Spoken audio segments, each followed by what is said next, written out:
Olá, esse é o Expresso Sindimepa, um podcast do Sindicato dos Médicos do Pará, sobre atualidades e informações.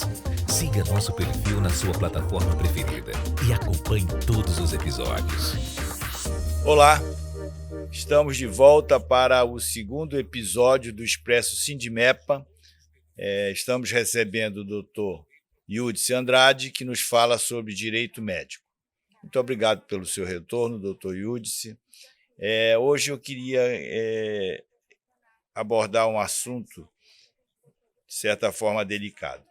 Um médico que é processado por um paciente e, ao fim e ao cabo do processo, ele é inocentado. Este médico tem o direito de processar o paciente?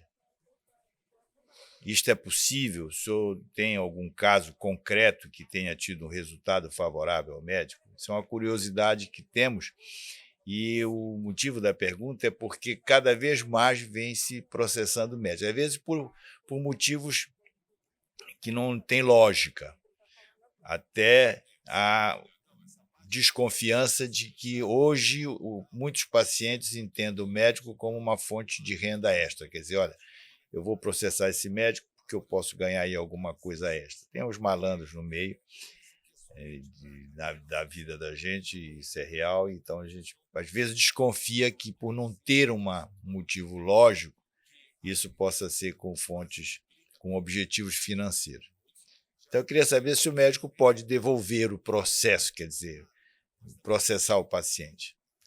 Antes de lhe dar essa resposta, permita que eu lhe diga que, sim, nos últimos anos, o número de processos de todo tipo contra médicos, eu digo de todo tipo porque nós temos diferentes âmbitos de responsabilização, né? Civil, que são basicamente as indenizações, a criminal e a administrativa no serviço público, e também tem a ético-profissional perante o sistema CFM e CRM. Então, o médico pode ser demandado em todos os campos, inclusive pelo mesmo fato. Eu posso lhe dizer que, de um modo geral, por força de uma consolidação da ideia de respeito aos direitos individuais, isso se expressa por um crescimento no número de demandas indenizatórias, inclusive sem justo motivo. Tá? Tanto que hoje é comum no judiciário a expressão indústria do dano moral. Então, existem de fato algumas pessoas, eu já tive contato com algumas, que se você puxa, por exemplo, no site do tribunal, tem lá uma série de ações em que ela é autora. Então, fica tentando cavar alguma coisa daqui e dali. Então, os médicos estão numa linha de frente muito sensível, né? Eles estão muito expostos a situações que podem configurar, em tese, danos de larga repercussão, sobretudo por conta da morte de um paciente. Então, isso gera, de fato, um risco muito grande de processamento. Também preciso destacar que a nossa sociedade, de um modo geral, está muito intolerante, muito belicosa, e isso se traduz em ajuizamento de ação. Inclusive quando nós não temos nenhuma compreensão sobre o que está acontecendo ali. Por isso, eu tenho recomendado demais às pessoas, aos profissionais em particular, que busquem uma valorização da relação interpessoal, porque quando existe um diálogo entre as partes envolvidas, muita coisa se esclarece e um processo pode ser evitado. Então, existem processos que surgem a partir do desconhecimento do leigo, existem processos que surgem a partir de um interesse financeiro, como o senhor mencionou, e existem processos que surgem da falta de diálogo em momento oportuno. Então, nós temos atualmente, literalmente, dezenas de processos sob nossa responsabilidade, né, que estamos aí acompanhando nesses pleitos indenizatórios. Alguns deles são completamente absurdos. Tá? Temos um caso de uma médica, é um processo criminal, diga-se de passagem, em que ela foi acusada de erro de prescrição medicamentosa. Não existe um documento nos autos do processo que diga que ela cometeu Comprove isso. um erro. Tanto é que na nossa defesa nós dizemos, mas meu Deus do céu, de onde saiu essa alegação de que ela, né, fez uma prescrição incorreta? Mas, né, então, chegando ao ponto em que o senhor me questiona, existe um comando geral dentro do Código Civil de que todo aquele que causa dano a um terceiro deve indenizá-lo, né? No âmbito material, no âmbito moral, e isso é algo que você então apresenta ao judiciário para deliberação. O dano pode ser decorrente de uma falsa acusação, seja ela criminal ou não, tá? Mas existe um prejuízo para o profissional médico, para me concentrar no âmbito da sua pergunta, que passa pelo constrangimento de sofrer uma acusação, que tem o trabalho de se defender, que vai ter que, em alguns momentos, largar as suas atividades para se reunir com advogado, para participar de audiência, né, para tomar outras providências que sejam necessárias no caso concreto. E esses fatores, à medida em que adiante se revele que aquela acusação foi improcedente, abre, em tese, a possibilidade de o médico pedir o ressarcimento. Então, veja bem, no âmbito do próprio processo, né, como o médico é acusado, eu vou fazer a contestação em favor desse médico. Na própria contestação, a depender do rito processual, eu já poderia fazer o pedido dele, né, uma reconvenção, como nós chamamos, né, nos juizados especiais é pedido contraposto. Mas, fora desse caso, eu também posso esperar o final do processo a que o médico responde, até para eu ter uma posição definitiva já, e ali fazer o processamento. Eu só chamo a atenção de que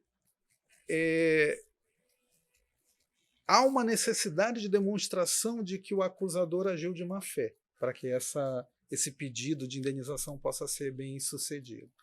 Então, naqueles casos em que o paciente se equivocou, muita gente tem, de fato, uma dificuldade grande de compreensão, não apenas por ser leigo, mas às vezes porque a pessoa tem, de fato, um nível de instrução mais baixo, ela não entendeu a situação, ou, em última análise, por razões também emocionais que possam ser consideradas justificáveis, ela pode ter processado o médico por engano e não por malícia.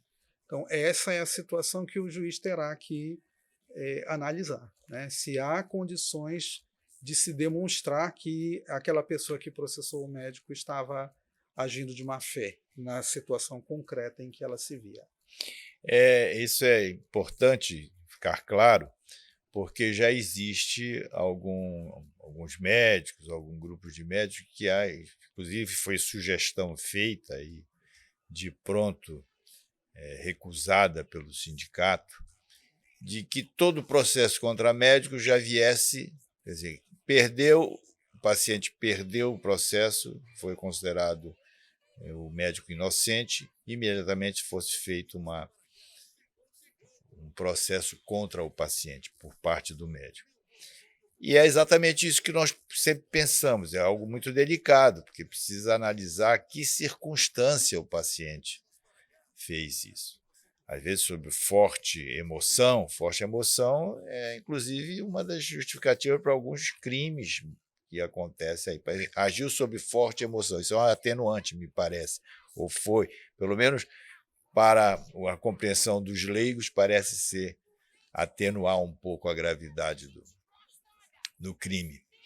Então, precisa entender, é bom que os nossos ouvintes compreendam isso, que nem sempre é má fé do paciente. Ele pode ter uma compreensão de que houve ali um erro médico e por isso está processando o médico, e depois, durante o processo, fica claro que não houve, e ele mesmo se convence que não houve, e nem por isso mereça ser judicializado em relação ao seu comportamento. E há algo mais também, não é, doutor Wilson? É porque até aqui nós estamos falando da responsabilidade do médico, mas muitas vezes acontecem danos que não são atribuíveis aos médicos, mas isso não significa que eu não tenha uma situação de ilicitude ali. E eu estou me referindo, por exemplo, as condições de funcionamento do hospital. Então, de repente, um paciente sofreu um dano ou até morreu, e há sim uma responsabilidade a ser atribuída ali, só que não é o médico, né? E até aqui eu estou falando só do médico, mas pode ser que eu precise responsabilizar a instituição.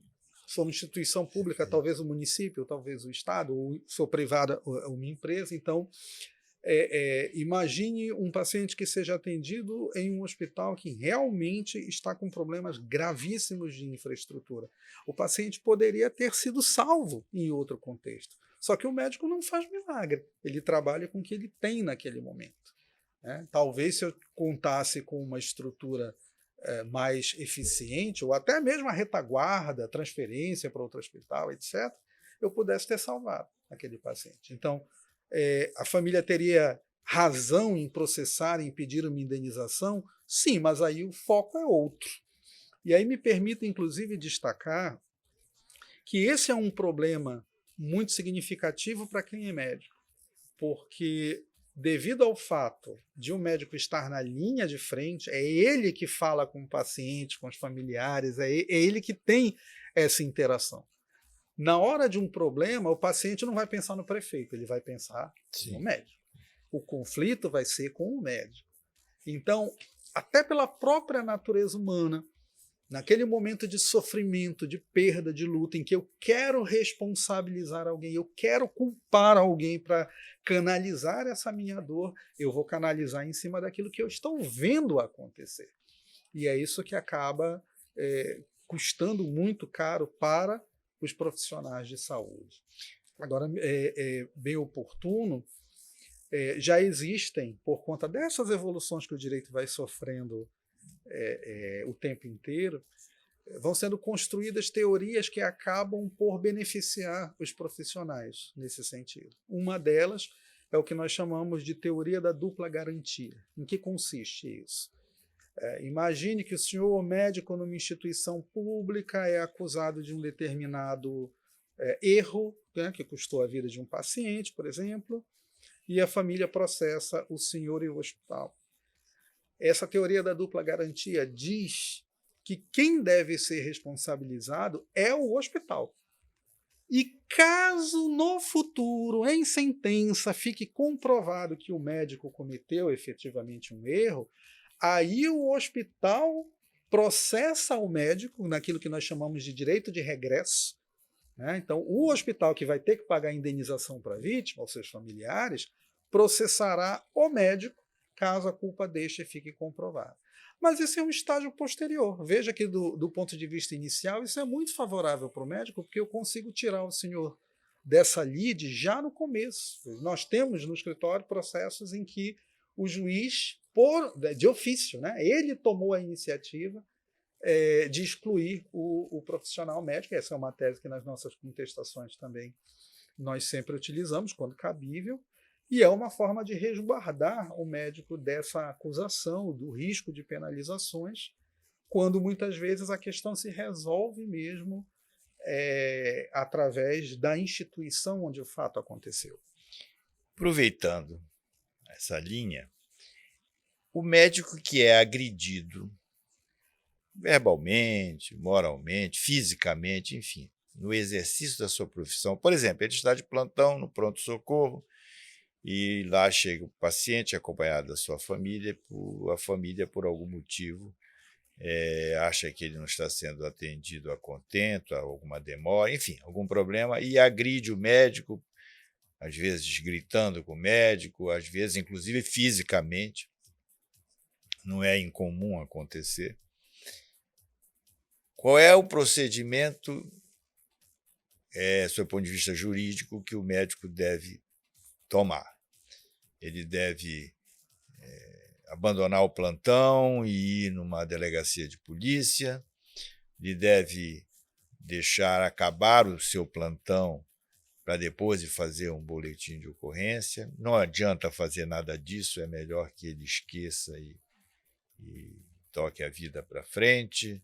Enfim, do seu ponto de vista, o senhor como advogado, inclusive do Sindimepa, qual é a orientação que o senhor dá para o médico que se sente agredido? E não precisa ser só o funcionário público, porque tem uma lei para funcionário público, incluindo o médico quando ele é funcionário público. Estou falando de maneira geral, não só para estes, como para aqueles que estão num hospital particular, enfim, num pronto atendimento. Nós não recomendamos que as pessoas abram mão dos seus direitos. E a lógica que preside, por exemplo, a criação do Instituto da Legítima Defesa é a ideia de que ninguém deve ser obrigado a suportar agressões. Então, sim, nós devemos nos defender ou, pelo menos, buscar reparações quando esses problemas acontecem.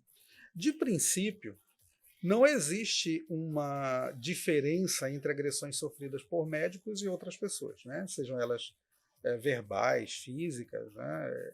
O procedimento, basicamente, é você registrar uma ocorrência policial ou, nos casos de crimes de ação privada, né, constituir um advogado que possa tomar as providências, né, ajuizamento de queixa-crime.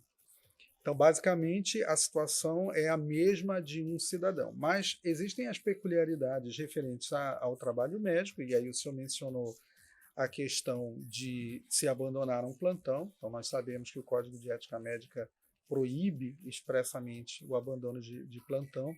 Já houve casos em que eu recomendei a profissionais que nos procuraram que permanecessem no seu local de trabalho, terminassem os seus afazeres, concluíssem seu plantão e depois fossem registrar a ocorrência. Mesmo tendo mais de um médico no plantão.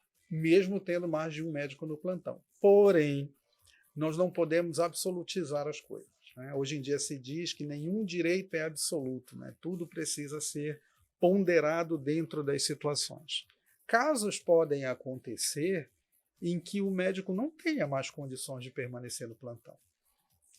Eu não falo só por violência física. Emocional. Pode ser que a pessoa tenha sido agredida de uma tal maneira que ela esteja completamente desestabilizada, ela não teria condições de fazer um bom atendimento para os seus pacientes posteriores.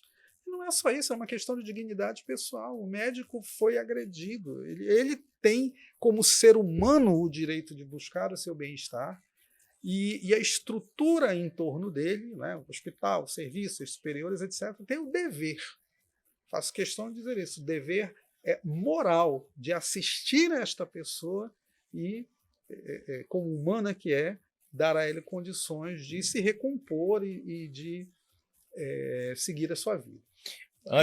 Só para concluir, então, dependendo da gravidade do caso, existem lógicas dentro do direito, uma coisa, por exemplo, que se pode chamar de estado de necessidade. Eu sou obrigado a cumprir a lei. Mas, às vezes, eu me vejo em uma situação onde eu não encontro alternativa para cumprir a lei. Então, eu acabo praticando uma ação que pode ser considerada ilícita, no caso, o abandono de um plantão, mas para poder proteger um outro interesse que também é legítimo e resguardado pela lei. O estado de necessidade é um conceito que vem do direito penal, volto a dizer, aquele campo mais gravoso em termos de punição. Então, se em última análise, né, sendo bem dramático, eu posso matar uma pessoa em estado de necessidade e não cometer crime, com muito maior razão, infrações menores, né, como um abandono de plantão, pode ser considerado como justificado pelas circunstâncias concretas. E só para encerrar esse episódio, é correto ou é indevido o médico registrar no prontuário do paciente esta ocorrência? Considerando que o prontuário é personalíssimo, é daquele paciente e ele foi agredido pelo próprio paciente ou pelo acompanhante do paciente, ele pode registrar lá o que aconteceu ou não deve? O prontuário é médico, de assuntos só médicos ou não?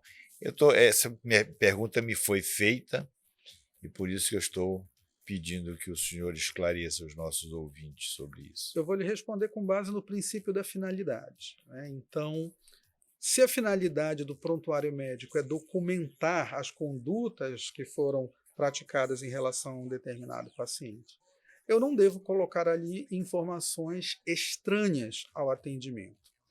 Então, eu não recomendaria, de fato, que o médico fizesse um relato pormenorizado, citando nomes, etc. Isso ele pode fazer no livro de ocorrência da instituição e, o mais importante, fazer o seu boletim de ocorrência ou outros procedimentos orientados por advogado. No entanto, a quebra da relação de confiança entre o médico e o paciente é um aspecto inerente ao atendimento. E aí, nesse sentido, eu recomendo ao profissional que registre no prontuário que houve algum tipo de problema, que houve uma discussão, enfim, que houve um conflito, e que, em face desse conflito, a relação médico-paciente se deteriorou de uma maneira que não há condições, né, de prosseguir e que, por isso, ele encerra aquele atendimento. Perfeito. Eu recomendo isso porque se amanhã esse paciente for acusar o médico de alguma coisa e não tiver nada no prontuário, esse médico realmente pode ser cobrado. Olha, mas aqui o senhor não disse nada. Tá? Tem um registro muito preliminar aqui, uma anamnese, e encerrou. O paciente está acusando o senhor de omissão por não ter concluído alguma coisa. É uma forma de prevenir que esse tipo de problema ocorra. Muito obrigado, ótimo. E assim encerramos o segundo episódio do Expresso Sindimepa com o Dr. Yudice Andrade. E reserve o cafezinho para o nosso terceiro episódio. Até breve.